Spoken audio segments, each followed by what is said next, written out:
القابض الباسط الخافض الرافع المعز المذل السميع البصير الحكيم. الحمد لله وحده والصلاة والسلام على من لا نبي بعده ولا أمة بعد أمته ولا كتاب بعد كتابه ولا شريعة بعد شريعته. أما بعد فأعوذ بالله من الشيطان الرجيم. بسم الله الرحمن الرحيم. إن الله اشترى من المؤمنين أنفسهم وأموالهم بأن لهم الجنة يقاتلون في سبيل الله فيقتلون ويقتلون. صدق الله العظيم. My dear respected elders and brothers, we thank Allah subhanahu wa ta'ala for giving us an opportunity of being in the house of Almighty Allah to speak about and listen about the commands of Allah subhanahu wa ta'ala. The topic that we have today is the Islamic concept of jihad.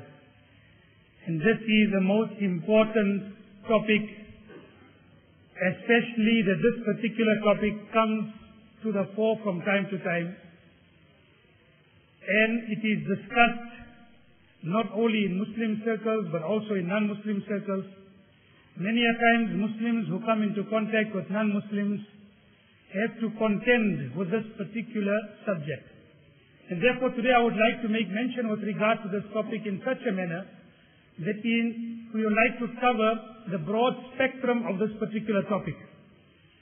And because jihad is a very holistic concept, it is a very holistic concept, and the way I would like to make mention and outline some of the things, once again, as I said last week, not for us to go on a roller coaster of emotions, but for us to understand the concept and inshallah put this particular aspect that we learn into practice. And despite its great importance, of course there is much emphasis that has been placed upon our Sharia with regard to jihad. It has been regarded to be a tower in the castle of Islam, the summit of Islam. Many virtues have been made mention with regard to it, yet it remains a very misunderstood concept. Let me start off by giving the literal meaning of jihad. The word jihad is derived from the word juhud. Juhud means to strive. The literal meaning of jihad means to strive. And then we take the step further, we say jihad fi sabilillah. It means to strive in the path of Almighty Allah to further a particular cause and to further the cause of Almighty Allah subhanahu wa ta'ala. This would be the literal meaning of the word jihad. And then when we further look in the Quran and Hadith, we find that jihad has been divided into various categories. The word jihad, to strive, has been divided into various categories. For example, we find that one of the meanings of jihad is to fight against oneself, to fight against the temptations of the passions and the lust of a person, and to subdue that with the intention of applying the law of Almighty Allah subhanahu wa ta'ala, establishing the law of Almighty Allah subhanahu wa ta'ala upon ourselves, upon our families, and upon the community and society. This is a very important aspect of jihad. That is why it is made mention that Nabi Kareem sallallahu alayhi wa sallam on one occasion was returning from an actual expedition and an actual war, and on his return he had made mention, رَجَعْنَا مِنَ الْجِهَادِ الْأَصْغَرِ إِلَى الْجِهَادِ الْأَكْبَرِ. We are returning from a minor expedition, a minor jihad, towards a greater jihad. The reference here to this jihad is the jihad against one's temptations, against one's passions, against one's lust. Nabi Kareem sallallahu alayhi wa sallam had said, إِنَّ عَادَ عَدُوَّكَ الَّتِي نَفْسَكَ بَيْنَ جَنْبَيْكَ أَوْ كَمَا قَالَ.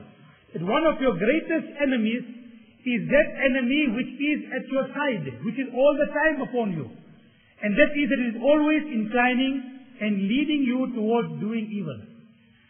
Hazrat Yusuf alayhi salatu wasalam's statement is made mention in the Holy Quran. وَمَا أُبَرِّئُ نَفْسِي إِنَّ النَّفْسَ لَعَمَّارَةٌ بِالسُّوءِ إِلَّا مَا رَحِمَ رَبِّي. When he said, I do not absolve my nafs and myself from blame, because the nafs of a person, لَأَمَّارَةٌ بِالسُّوءِ, it leads one towards evil except upon that person whom Allah subhanahu wa ta'ala has mercy upon. That is why so much emphasis has been placed in our Sharia with regard to subduing the self, subduing a person's passion and his temptation and his inclination towards evil. Nabi Karim sallallahu alaihi wasallam said, "La yu'minu ahadukum," a hadith which appears in Sharh al-Sunnah, "La yu'minu ahadukum hatta yakuna hawa'u taba'an lima ji'tu bih." None of you can be a believer until he subjects his desires towards the teachings which have been brought by Allah subhanahu wa ta'ala and revealed upon our beloved Nabi Karim sallallahu alaihi wasallam. Until you do not subdue your temptation and your nafs and bring it in accordance with the teachings of our beloved Nabi Karim sallallahu alaihi wasallam, then you cannot be a true believer. You have not understood the concept of Iman. So this is one of the very foremost and one of the very important aspects of jihad. Then we also find jihad by the means of the pen. That through the means of the pen, you, for example, defend Islam against all types of attacks made against Islam. And you also propagate the virtue of Islam through the means of the pen, through the means of the written word. Hazrat Ali radiallahu ta'ala anhu's one statement where he has said that the ink of the scholar is at times more noble than the blood of the martyr. Refers to this particular type of jihad, where through the means of the pen you defend Islam against attacks, and through the means of the pen you propagate the virtue and the beauty of Islam. There are many examples with regard to this. For example, we take the example of Hazrat Maulana Ashraf Ali Thanwi rahmatullah alayhi, who remained in a small khanqa, a retreat, a small village. But look at his great work and his great efforts and his great sacrifices and his great contribution towards Islam in terms of the written word. He has written over 1,000 of books, ranging from small pamphlets, small booklets, even up to encyclopedias, even up to Bayan al-Quran, a commentary of the Holy Quran. And we can see the barakat in his time, that in his particular time, in span of life, he has written, as our ulama say, almost close to 1,000 books. This is with regard to, we can claim and say, jihad by the pen.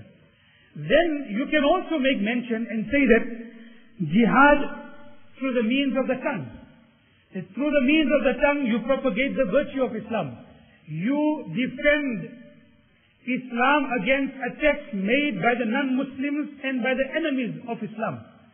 We find in the time of our beloved Nabi Karim sallallahu alaihi wasallam, there used to be shu'ara, there used to be poets that used to defend Islam, the Muslim, the honor of the Muslim woman in particular, and the Muslim ummah at large, from the mimbar of our beloved Nabi Karim sallallahu alaihi wasallam.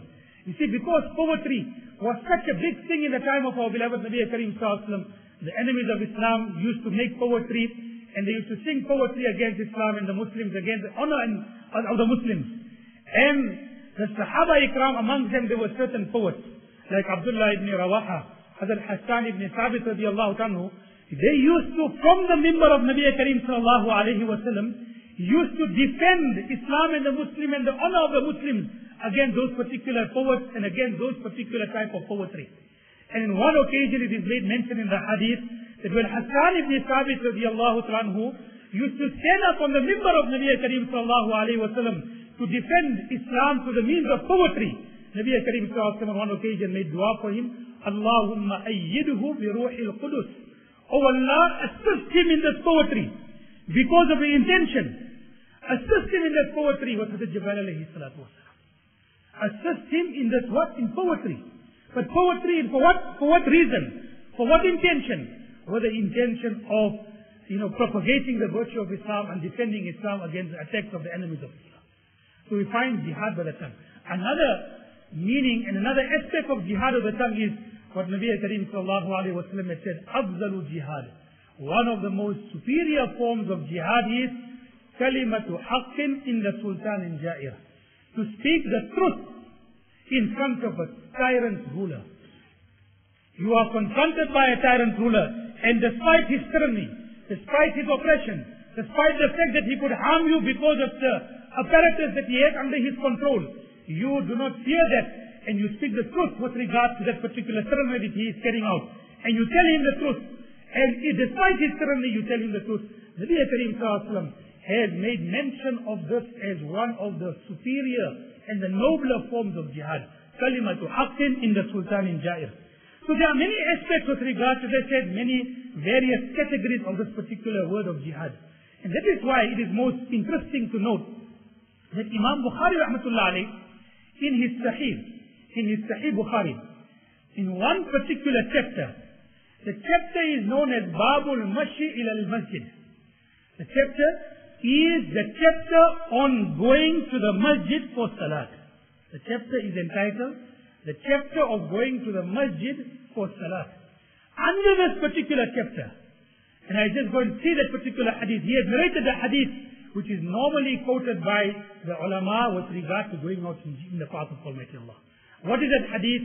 The Nabi Karim Sallallahu Alaihi Wasallam has said, whosoever goes out in the path of Almighty Allah and dust settles upon him while going out in the path of Almighty Allah, the fire of Jahannam becomes haram upon those particular portions in which the dust has settled while a person goes out in the path of Almighty Allah. Where is Imam Bukhari used this hadith? In the hadith going out to the masjid for the sake of Almighty Allah, for the sake of complying with the command of Almighty Allah. And who has done this? One of the greatest authorities in Islam, Imam Bukhari rahmatullah alayh. That is why, you see, our ulama have made mention with regard to the virtue of jihad and many hadith of jihad. For example, our ulama in Tabligh Jamaat, they use this particular type of a hadith when going out in the path of Almighty Allah. Hazrat Maulana Shaykh al-Hadith, Hazrat Maulana Zakaria Sahib rahmatullah alayh, has also defended this particular way by saying that yes, this is also a type of jihad. It is also a concept, and among the concepts of jihad, a type of jihad. Because when they're going out, what is their purpose? Their purpose is to establish the law of Almighty Allah in the homes, in the environment, in the society. And he found nothing objectionable with regard to it. And why they should be objectionable? When one of the greatest authorities in Islam, Imam Bukhari rahmatullah alayhi, also used this particular type of argument for the same type of reason. However, after making mention of that, we must understand, we are not saying because of this that jihad is only confined to these particular type of aspects. No. We are not saying that jihad is only confined to this and it does not include armed struggle. It does not mean warfare. No, this is also one of the aspects of jihad. So just as jihad, it brings about all these other meanings which I have outlined. One of an important aspect of jihad, one of the most important categories of jihad is to fight in the path of Almighty Allah. And the word that has been used for this in the Quran, more or less, you will find the word qital used. An armed warfare. Warfare. Islam does not make any hypocritical apology with regard to going for war. Remember that. But I will go on to make mention with regard to the conditions. Islam does not make a hypocritical apology with regard to going for war. Like as I said with regard to the West, who talk about great peace, but then in the guise of that particular peace, they have bombed people, they have bombed nations, and as I quoted last week in more greater detail, that since World War II, America has bombed over 20 countries, 23 countries to be precise, and maybe we'll add the latest country, it will be 24 countries since World War II that America has bombed. They talk about peace and then they bomb people. They talk about peace and they bomb food parcels, and together with food parcels, they kill the very same people for whom the food parcels are intended for. So it doesn't make sense. It is a hypocritical way of looking at things. Islam does not make any hypocritical apology with regard to this type of things. There are many types of hypocrisy and double standards that you find. You know, for example, we find and we know that when we talk about history, we say that, among history, one of the persons who was regarded to be one of the most barbaric persons was Genghis Khan and Halaku Khan. But you see, they did not make any particular, they did not come with, peace on the land and then attack people. They were barbarians through and through. They were barbarians through and through. They did not make any hypocritical apology with regard to, like, for example, the West. Now, for example, we find that Genghis Khan, he had come to know that, the Khalifa of the Muslims is a sacred person. So you must not allow his blood to fall on the ground. So keeping in mind with regard to this particular sacredness, he came to hear about this. So what he did was that he rolled up the Khalifa in a carpet and he clubbed him to death. You see, now this was like, but he didn't make any hypocritical apology with regard to it, like how the West in the last particular expedition against Iraq, in one of those particular expeditions, I think one of it was known as Desert Fox. You had Desert Storm and you had Desert Fox. So they had come to know that, the Muslims do not take kindly if you bomb Muslims in Ramadan. So then they stopped the bombing 2 days before Ramadan. And in this particular instance, they didn't even care about those particular sensitivities. So you find these particular hypocritical apologies, which is, all these double standards, talking about peace on one hand and then going out to do your barbaric acts. Allah Khan also did it, but he together was doing it. He did not make any hypocritical sentiments. He did not talk about the United Nations Peace Charter. He did not talk about the Geneva Convention. He was a thug and a barbarian through and through. And the same thing with them, but the only thing is they have couched their words with Geneva Conventions and United Nations Peace Charter, etc., etc. Anyway, as I said, Islam does not make any particular hypocritical apology with regard to it. But, when we look at this particular word jihad, it includes qital. It includes warfare, but it is not confined to warfare. Understand what I'm saying? Jihad includes qital, it includes warfare, but it is not confined to warfare because there are various other categories of the word jihad, the way I have explained. However, after making mention of this, we must also keep in mind that the difference between the two is qital, fighting in the path of Almighty Allah, and warfare is dependent upon certain conditions. When those conditions are found, then there would be warfare. And when the conditions are not found, then there would not be warfare. There would not be armed struggle. And therefore, by its very nature, keeping this definition in mind, qital and warfare and armed struggle would be temporary. It would be what they would say in English, ephemeral. Whereas jihad would be ceaseless. It will be at all times. Understand this particular definition. Because warfare is dependent upon conditions. When those conditions are found, there would be warfare in the path of Almighty Allah, jihad in this sense. There would be jihad in the form of armed struggle and warfare. But where those conditions would not be found, then there would not be that particular type of jihad, meaning warfare. However, jihad, the word concept jihad, it is ceaseless. It is not dependent upon conditions. It will remain all the time. It is a constant struggle of a believer to fight to establish the supremacy of the law of Almighty Allah upon himself, upon his family, upon society, upon community, and upon nations, and upon the country. So this particular type of jihad, warfare, is dependent upon conditions. It is at times temporary, whereas the other jihad is ceaseless. It will never stop.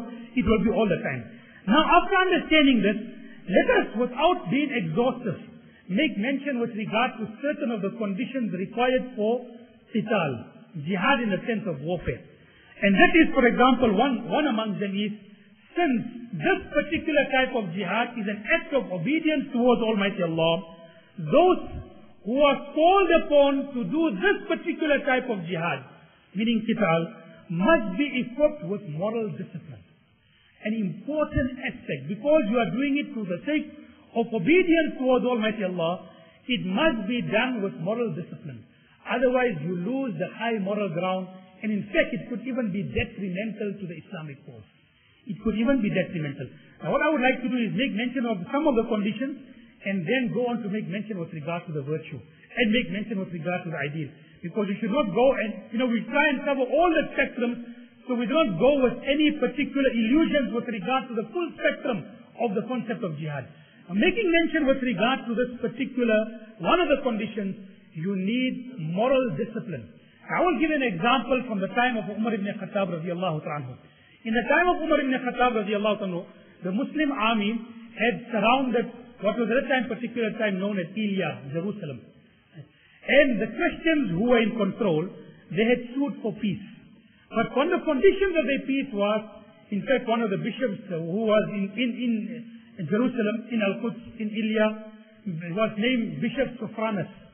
He had made a condition of peace that Umar ibn Khattab radiallahu ta'ala must come from Medina Munawwara to get the gate of Jerusalem. The Sahaba Ikram, they agreed upon that particular condition. So Umar ibn Khattab radiallahu ta'ala set out from Medina Munawwara to get the gates of Jerusalem, to get the gates of Ilya and Al-Quds from the people who were in authority over Al-Quds at that particular time. And it is amazing. That whole particular incident is an amazing incident. I mean, he's going for such a great objective. And he is going to gain the keys of the noble city of Ilya and Jerusalem and Al-Quds. But yet his retinue consisted only of himself and one or two slaves who were with him. The simplicity that he went was amazing. And despite that, the awe that it struck in the enemies of Islam was such, whoever it was known, that Umar ibn Khattab radiallahu anhu had left Medina Munawwara to get the keys of Al-Quds. Everyone, all the enemies of Islam, they were awestruck, they were shivering with regard to this particular aspect and with regard to this particular event. And that whole simplicity is qissa and an incident on its own. How he went, and when he saw Abu Ubaidah ibn Jarrah and the other Muslim generals who were on the outskirts of Jerusalem, at that particular time, he saw them with fine clothes, and he was in torn and tattered clothes. And they told unto him, said, "Oh Umar, why don't you change your clothes? Why don't you wear something more better, more decent, that you are going now towards such a great function?" And he gave that very beautiful reply, which is legendary, when he said that Allah subhanahu wa ta'ala, نَحْنُ قَوْمٌ عَزَّنَا اللَّهُ بِالْإِسْلَامِ, we are a nation that our respect and honor is tied with Islam. It is not tied with our wealth. It is not tied with our appearance. It is not tied with our outward gesture. It is tied with our complying with the commands of Almighty Allah subhanahu wa ta'ala. Anyway, while he was coming, this is what I would like to make mention with regard to the moral discipline. While he was coming to Jerusalem, the Muslim army were all the time stationed at one particular place. Now, while they were stationed, awaiting Umar ibn Khattab radiallahu anhu, they had to go, for example, for their needs. They had to go for salat. And the Christians who were in authority felt, here is an ideal opportunity to corrupt the Muslims. And they told the young and beautiful girls to be lined on the streets wherever the Sahaba were walking in a particular direction. Line yourself on the streets and make yourself enticing towards them. Try and corrupt them. Try to lead them towards committing immorality with yourselves. And they did this. And they tried to entice the Sahaba, keeping in mind that the Sahaba were away from home for so many months. Right? There were young people amongst them. They were people who had strength. It was not that they did not have any of those particular temptations. And despite the enticing of those particular young women, when the Sahaba Ikram and the generals and the people in charge of it, they saw this particular ploy. They told the Sahaba that when you go for salat and when you have been enticed, do not even look and glance towards that particular means of enticement. And then the historians record that the Sahaba Ikram ridwanullahi ta'ala majma'in used to go for their needs, and despite this enticement, the word that are used by the historians was, they used to walk as if the birds were perched upon their head. As if birds were perched upon their head, that they should not glance either way. That is how they used to be. That's the moral discipline. And then Maulana Umar Palanpuri rahmatullah used to say, can you imagine going out in the path of Almighty Allah and aliyadu billah, because the path of Almighty Allah, it is dependent upon the help of Allah. Your victory is dependent upon the help of Allah. And you are going out in the path of Almighty Allah and you molest or you rape one non-Muslim woman. Gone. The help of Allah Ta'ala is gone. Then where is the help of Allah Ta'ala going to come upon you? So the moral discipline required for a person who goes out in the path of Almighty Allah. One of the conditions.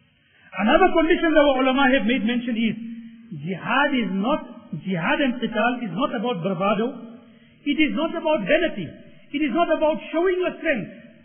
It is only there with the intention of establishing the word of Almighty Allah. Nabi Kareem sallallahu alayhi wa sallam was once asked, Ya Rasulullah, people fight for various reasons. Sometimes people fight for nationalistic purposes. Sometimes the person fights for the sake of his tribe. Sometimes the person fights for the sake of his nation. Sometimes the person fights where he must be known as a brave person, as a brave warrior. Which of those is jihad in the path of Almighty Allah? Which of those is qital in the path of Almighty Allah? Jihad in this particular sense. And Nabi Kareem sallallahu alayhi wa sallam gave such a beautiful reply. Man qatala litakuna kalimatullahi hiya al-ulya fahuwa fi sabilillah. He who fights so that the law of Allah be established and the law of Allah be supreme, then he is fighting in the path of Almighty Allah. Imam Bukhari rahmatullah alayhi once again, under this particular jihad, has entitled one chapter, Bab La Yuqal Fulanin Shaheed. The chapter of not calling a person Shaheed and a martyr until you know his motives. He has entitled one chapter, the chapter of not calling a person Shaheed until you know his motives. And in that he has made mention of the incident of Qizman. Qizman was a person who took part in one of the expeditions with Nabi Kareem sallallahu alaihi wasallam. He showed tremendous bravery. That so much so that at the end of the day, the Sahaba Ikram came to Nabi Kareem sallallahu alaihi wasallam and said, "O Prophet of Almighty Allah, today no one could outdo Qizman in terms of bravery." So Nabi Kareem sallallahu alaihi wasallam, amongst few companions of him, said, he is in the fire of Jahannam. What did Nabi sallallahu alaihi wasallam say? He is in the fire of Jahannam. One of the Sahaba was taken aback by this. What? Here we seeing apparently so much bravery on the battlefield, but yet Nabi Kareem sallallahu alaihi wasallam said, he is in the fire of Jahannam. Let me go and follow him. And then he followed him, and he said that the next day he got a wound in that particular battle. When he got the wound, he was now on the last stages of his life. So he told him that you are very fortunate that you have fought in the path of Almighty Allah. So Qizman turned around and said, since when did I fight in the path of Almighty Allah? I wanted to fight to show the bravery of my tribe. And then he slipped when he could not take the pain, he slipped his vein to induce and bring death quickly. Then the Sahaba said, I realized why Nabi Kareem sallallahu alaihi wasallam has used those words. Jihad is not about bravado. It is not about vanity. It is about establishing the law of Almighty Allah subhanahu wa ta'ala. Thirdly, our ulama has said is that we must understand some of the advisors, Abu Bakr radiallahu anhu, last week I had quoted and I thought today I will make mention with regard to the exact details of it. When Usama bin Zayd radiallahu anhu was going out for jihad and qital towards Syria, Abu Bakr radiallahu anhu had given him 9 advisors. And among those particular was it 9 advisors that he had given him was, I enjoy upon you these particular advisors when you go out in the path of Almighty Allah. Remember them. Firstly, do not embezzle and do not embezzle people. Do not fraud people. Can you imagine? In jihad also we are not allowed to do so. What about peaceful conditions? I mean, we must take a lesson with regard to this. Do not embezzle. Secondly, do not cheat. Thirdly, do not mutilate the bodies of those people who have come into combat with you and you have killed them. Fourthly, do not break trust. If you have reached an agreement, do not go against a particular agreement. Fifthly, do not kill a minor child or an old man or a woman of advanced age. Sixthly, do not mow down a date palm nor burn it. Seventhly, do not cut down a fruit tree. Eighthly, do not slaughter a goat or a cow unless it is for purposes of food. Do not kill animals unnecessarily. Ninthly, maybe you will pass people who have secluded themselves in their religious places of worship. Leave them in their seclusion. Do not harm them. 9 aspects, conditions he had given for the Sahaba to go out in the path of Almighty Allah, to go out in jihad. Firstly, our ulama say, is that one of the fundamental objectives of jihad in armed warfare is peace and justice. You see, it is zero tolerance for fasad and corruption even when you go out in qital and fighting in the path of Almighty Allah subhanahu wa ta'ala. Our ulama have given certain examples of this. What is qital? What is fighting in the path of Almighty Allah? Hazrat Maulana Umar Sahib Palanpuri rahmatullah alayhi used to give this example. He used to say that take example of a fire brigade. They are called upon to go and extinguish a fire in the middle of the city. They are called upon to go and extinguish a fire in the middle of the city. While they are going, there are certain cars that are blocking the road. What is the duty of the fire brigade at that particular time? It has an objective to go and extinguish that particular fire. There are cars on the road. There are people on the road who are becoming obstacles. They will use whatever force necessary to remove those obstacles to go and extinguish that fire. So similarly, we as Muslims, we've got an objective. Our objective is to establish the law of Allah, and under the law of Allah will come peace and justice. We also got a further objective to remove people and to save them from the fire of Jahannam. If there are any obstacles in that particular path, we must remove them. That is the example of qital in the path of Almighty Allah. If people are becoming obstacles in the path of removing and being an obstacle in the path of peace and justice, being an obstacle in saving people from the fire of Jahannam, then you've got to remove them. Just like how the example I quoted. Another example our ulama give is that qital fighting in the path of Almighty Allah, and the sword of the person who uses and is in that particular regard is not like the killer's sword, but rather it is like the knife of a surgeon and a doctor. It is not like the killer's sword, it is like the sword of a surgeon or the knife of a surgeon. Like for example, there is a cancerous growth upon a person, and the doctor said that remove this malignant tumor, you would be able to save this particular person. You would be able to save poison or the tumor spreading towards the vital organs of the body. And then the doctor takes the scalpel and he takes the knife and he removes that particular growth. He's also cutting. He's also cutting. He's also removing the flesh from the body. But there is a vast difference between that knife and the knife of a person who comes to kill you for unjust purposes. Our ulama said that qital in the path of Almighty Allah, it is not like the killer's sword, but it is like the knife of a surgeon who removes the cancerous growth or a harmful growth from a particular person. Firstly, our ulama had said that jihad can be fought for various reasons. It can be fought for the sake of defensive purposes. وَقَاتِلُوا فِي سَبِيلِ اللَّهِ الَّذِينَ يُقَاتِلُونَكُمْ وَلَا تَعْتَدُوا. Fight against those who fight against you. But even when you fight against those who fight against you, وَلَا تَعْتَدُوا, do not exceed the limits. It can be fought for the sake of defensive purpose. It can be fought for the sake of preemptive strike. You know the enemy is going to strike against you, and he might cause you harm. Before he causes you harm, you take a preemptive strike, so that he does not have the capacity to strike against you. Preemptive strike has been many times in the time of our beloved Nabi Kareem sallallahu alaihi wasallam, and that is, for example, in the Ghazwa of Bani Mustalaf. Many other examples. You can even maybe perhaps Badr will also fall into this whole particular category, because Nabi Kareem sallallahu alaihi wasallam went to attack a trade caravan. And the reason why you went to attack the trade caravan is they were using that wealth against Islam and the Muslims. So preemptive strike, and I think most importantly, and here many people I feel have gone, maybe taken a wrong option. Many people feel that Islam doesn't allow jihad for idealistic purposes.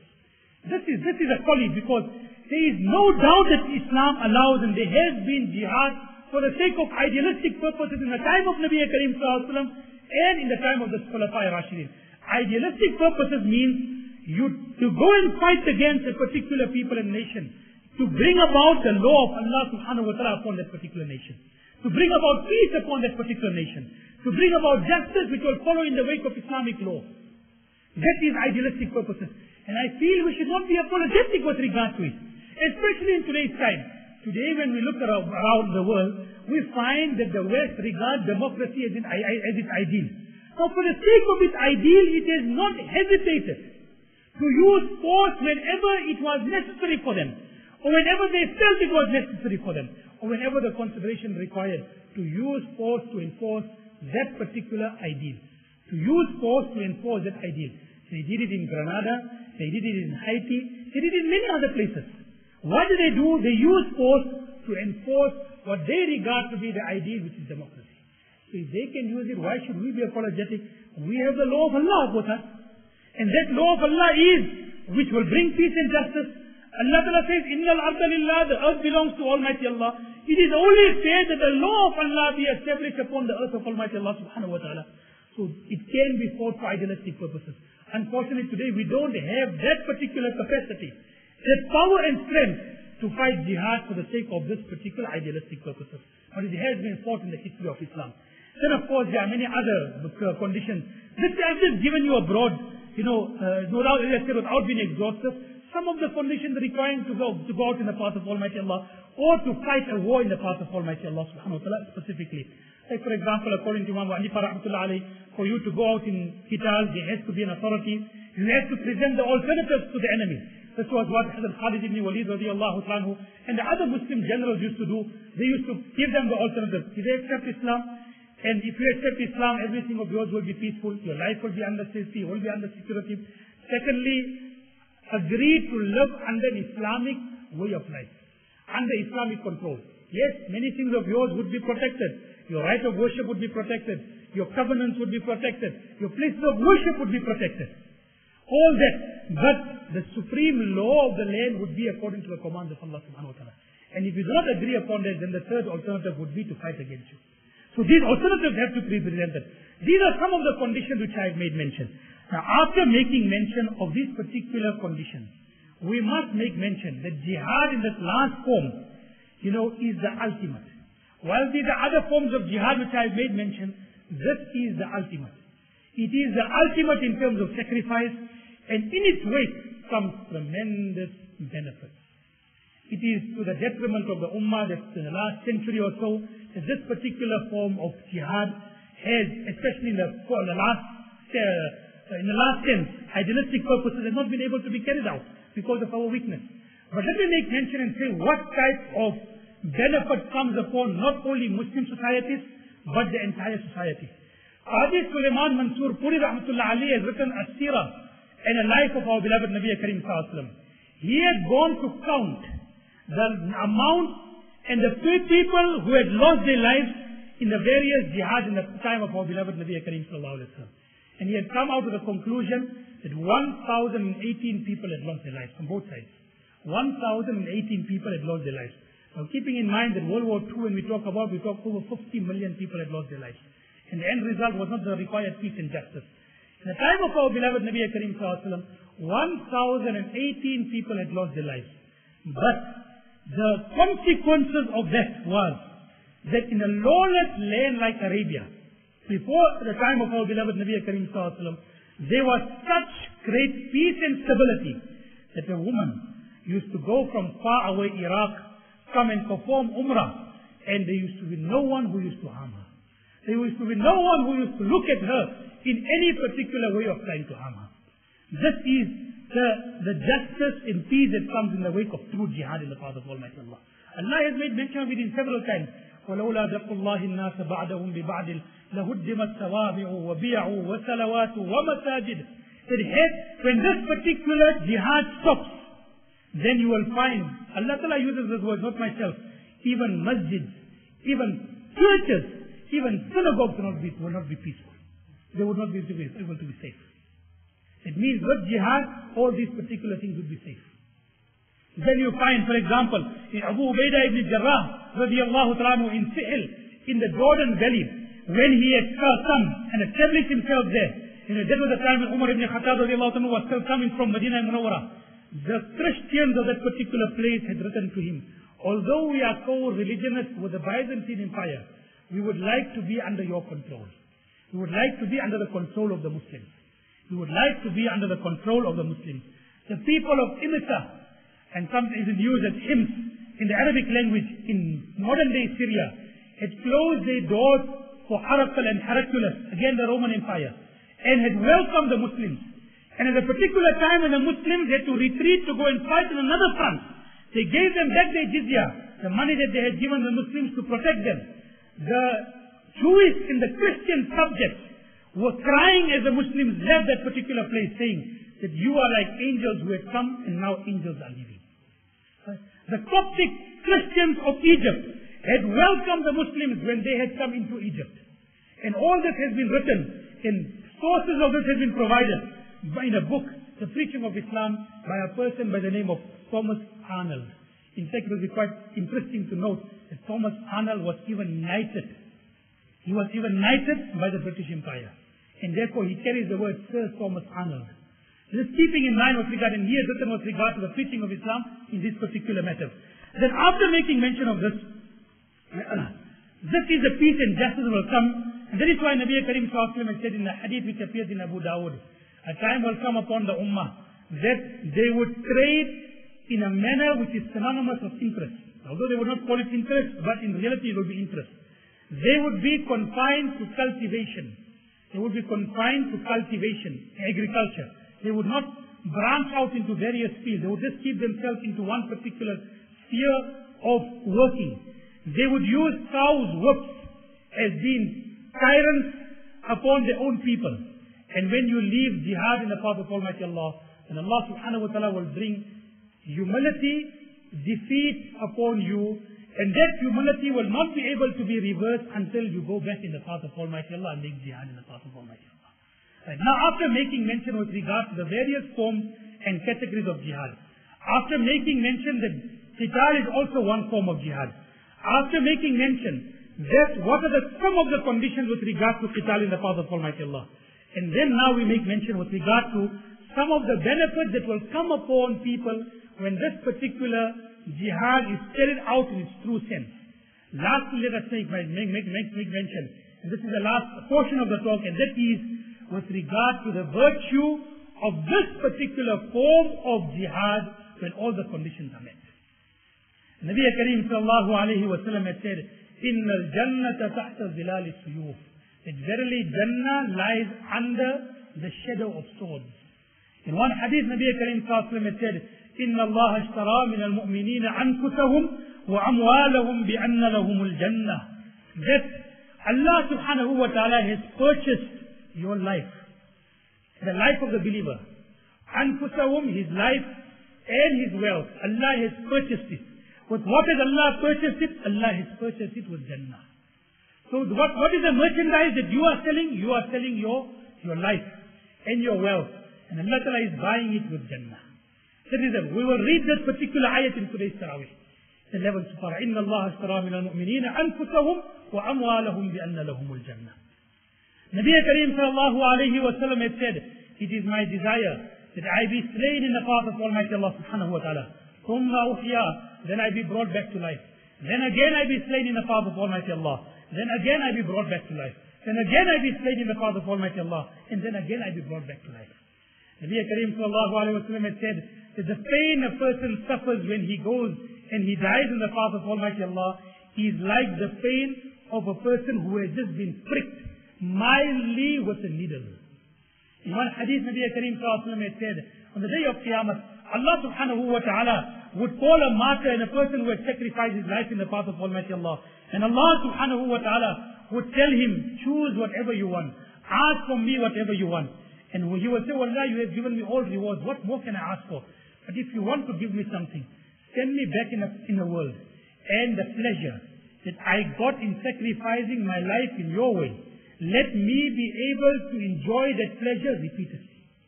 Send me back in the world. Let me be repeatedly be slain and enjoy that particular pleasure of sacrificing my life in the path of Almighty Allah. My dear respected brother, let me just give you one particular example with regard to this.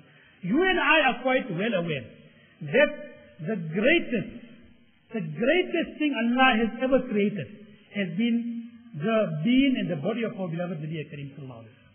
There is nothing more greater than the being of Nabi Kareem sallallahu alaihi wasallam. That is why our ulama say that it is a unanimous opinion of the ulama that the body or the piece of land which is surrounding the body of our beloved Nabi Kareem sallallahu alaihi wasallam, which is adjacent to the body of our beloved Nabi Kareem sallallahu alaihi wasallam, that particular piece of earth and that soil is the most virtuous and sacred land in this particular universe. More sacred than the Kaaba and the Baytullah. More sacred than the Arsh of Allah subhanahu wa ta'ala. This is our beloved. And yet, in the battles, many battles, the blood of Nabi Kareem sallallahu alaihi wasallam was sacrificed for the sake of deen. The teeth of our beloved Nabi Kareem sallallahu alaihi wasallam was sacrificed for the sake of deen. Now when the blood, which is the most valuable thing created by Allah subhanahu wa ta'ala, has been sacrificed for the sake of the deen of Almighty Allah, then what about other sacrifices, my dear respected brothers? What about other, whether it be our wealth, whether it be our life, whether it be our time, what about other sacrifices? It pales into insignificance when we see the blood of our beloved Nabi Kareem sallallahu alaihi wasallam was sacrificed for the sake of the deen of Allah subhanahu wa ta'ala. And that is why the Sahaba Ikram Ridwanullahi ta'ala majma'in, they embrace this particular type of sacrifice. Amir ibn Fuhaira radiallahu anhu was, pierced with a sword. And the person who had pierced him, this particular person later on was to become a Muslim because of this particular aspect. He said, while I was piercing Amir ibn Fuhaira with the sword, he was saying, Fushtu bi Rabbil Kaaba. By the Lord of the Kaaba, I am successful. And he said, I could not imagine this. Here I am seeing a person losing his life in front of my eyes. I am piercing him. And yet he is saying, by the Lord of the Kaaba, I am successful. What is this particular type of success? And when he went out in search of the success, he also became a Muslim. And Khalid bin Walid radiallahu anhu used to tell the armies that he used to come into contact with, I have people in my midst who love to die in the path of Almighty Allah, more than what people in your army love woman and wine. More than what they like woman and wine, I have people in my army who like to die in the path of Almighty Allah even to a greater extent. And to show you what the people like, and I think I maybe quoted, I'm not sure if I quoted it in last week's talk, but let me make mention of it. I was one day speaking to a group of non-Muslim children who had come from a school, showed them the masjid, took them at the back of the masjid and gave them a talk about Islam. And one of the questions that they asked was, why does Islam prohibit alcohol? Gave them the reason. It befogs and beclouds your intellect. Intellect is one of the greatest ni'mat Allah has given us. And we ever made mention of the statement of a German doctor, that if alcohol is banned in the world, half of the hospitals in the world would become redundant. So many diseases attached to alcohol. Made mention of this. One young, I think he must not be maybe standard 8 or standard 9, young non-Muslim child said, he got up and he said, I would rather die young than to remain without alcohol and booze.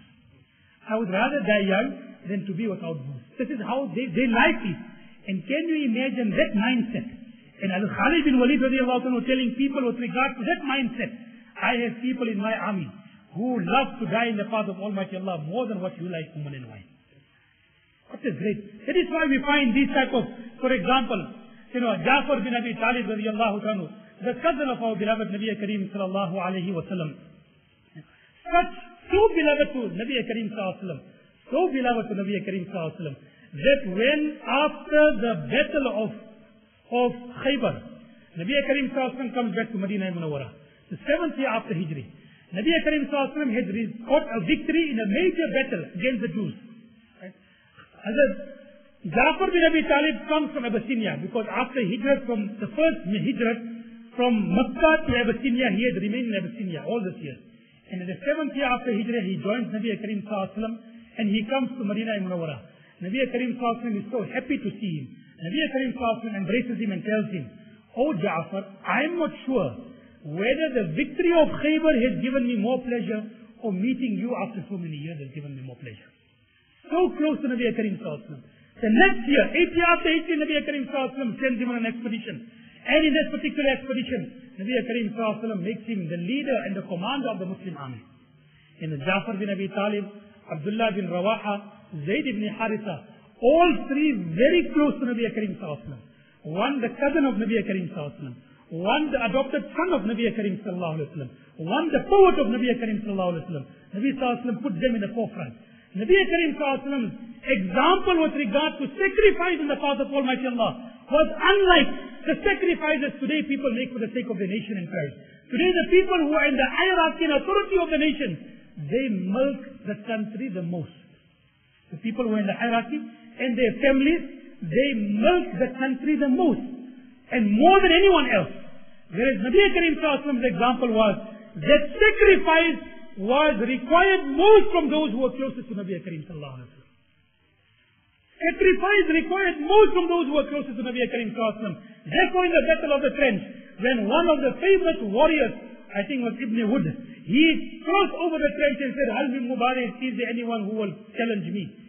And everyone, because of his reputation of being a fierce warrior, one of the most foremost warrior in the Arabian Peninsula, and for a time, everyone was reluctant. As Ali radiallahu anhu gets up, "Ya Rasulullah, allow me to go and fight against him." Ali radiallahu anhu was only 20 years of age at that particular time. Against a seasoned warrior, Nabi Kareem sallallahu alayhi wa sallam said, "Oh Ali, sit down. He is Amr ibn Abdi Hud, regarded to be equivalent to 40 warriors of the Arabian Peninsula at that particular time. You are still young and inexperienced. Where are you going to fight against him?" Again Nabi sallallahu alayhi wa sallam said, "Is there anyone who will challenge him?" Again Ali said, "Ya Rasulullah, allow me to go and challenge him." Nabi sallallahu alayhi wa sallam said, "Oh Ali, sit down. You are youngster." Again, the third time when Ali radiallahu anhu made the request, Nabi sallallahu alayhi wa sallam gave him permission. He didn't say, "My son-in-law, my koiri ne uthaye. What's going to happen to my koiri?" Send the son-in-law to go and fight against the first warrior. And for the time it was such a fierce battle that it was covered in dust.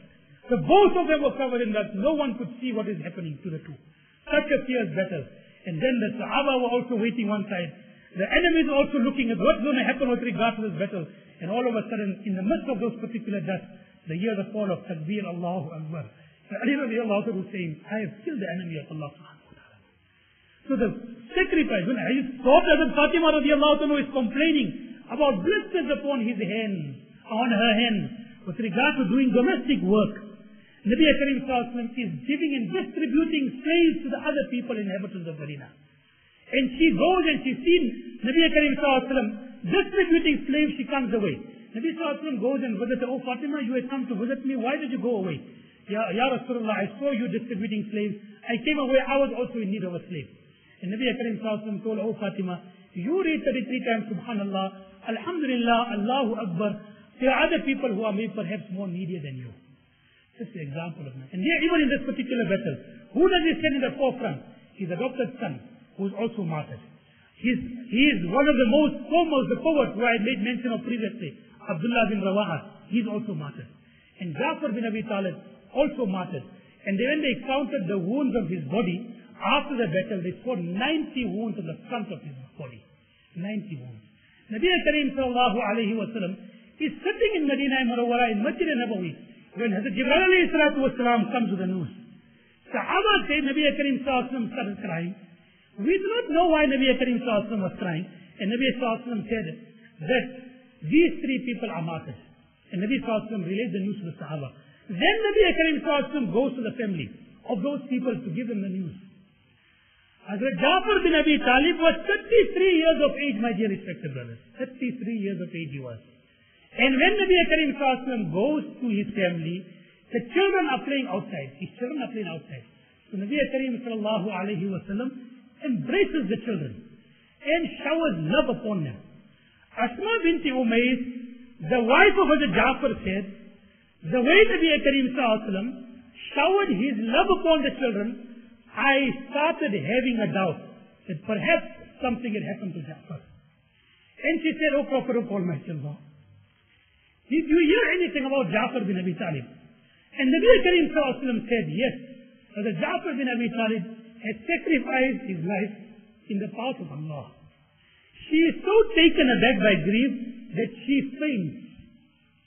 My dear respected brothers, it was this type of sacrifice that brought Islam to the four portions of the world, the four sides of the world. Islam came about because of these particular type of sacrifices.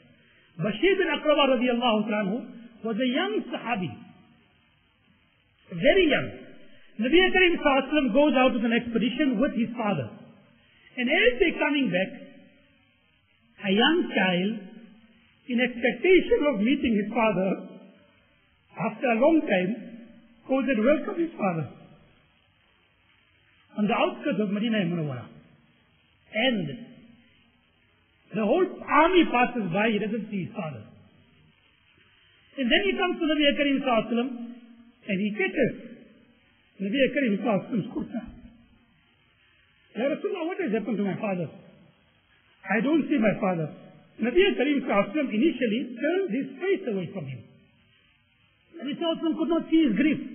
And then after 3 times when he caught the kurta of Nabi Sallallahu Alaihi Wasallam, Nabi Sallallahu Alaihi Wasallam consoled him and said, oh Bashir, are you not happy that the Prophet of Almighty Allah must now become your father?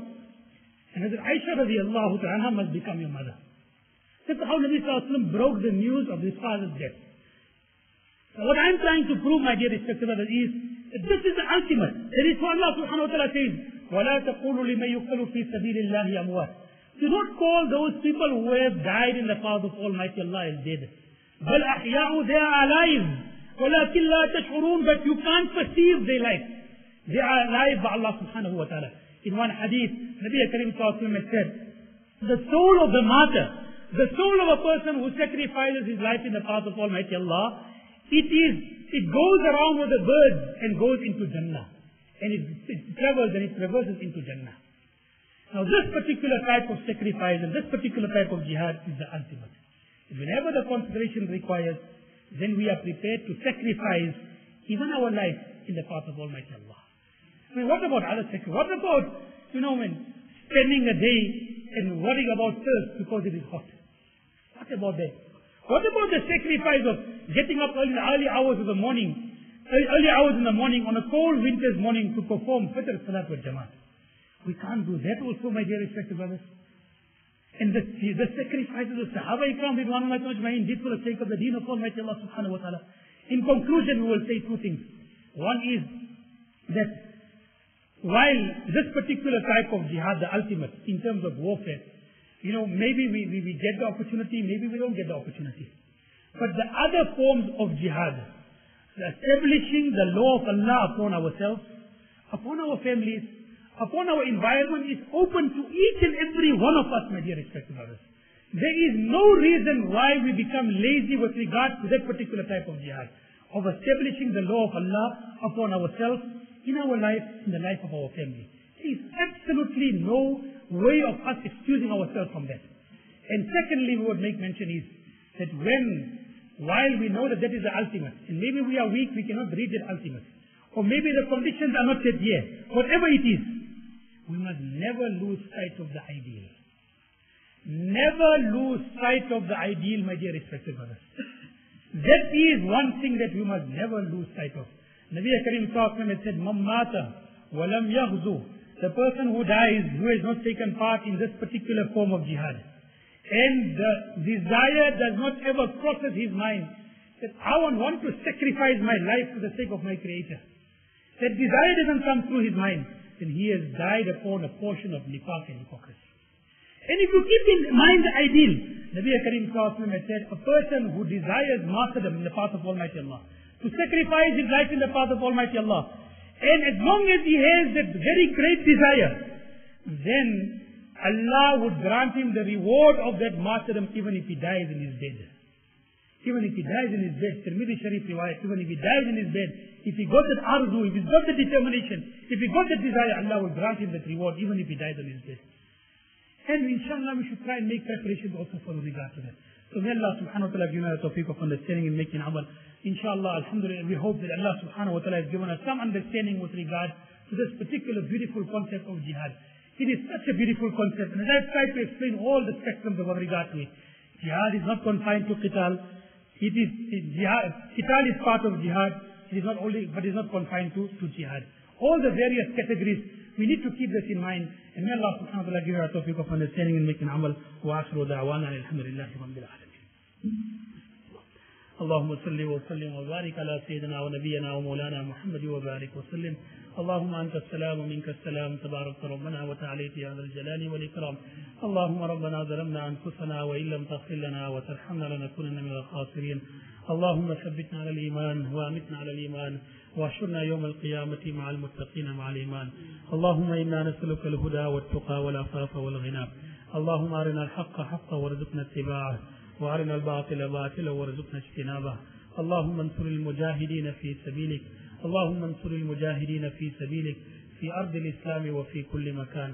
رضينا بالله ربا وبالإسلام دينا وبمحمد صلى الله عليه وسلم نبيا ورسولا. سبحان ربنا رب العزة عما يصفون وسلام على المرسلين والحمد لله رب العالمين.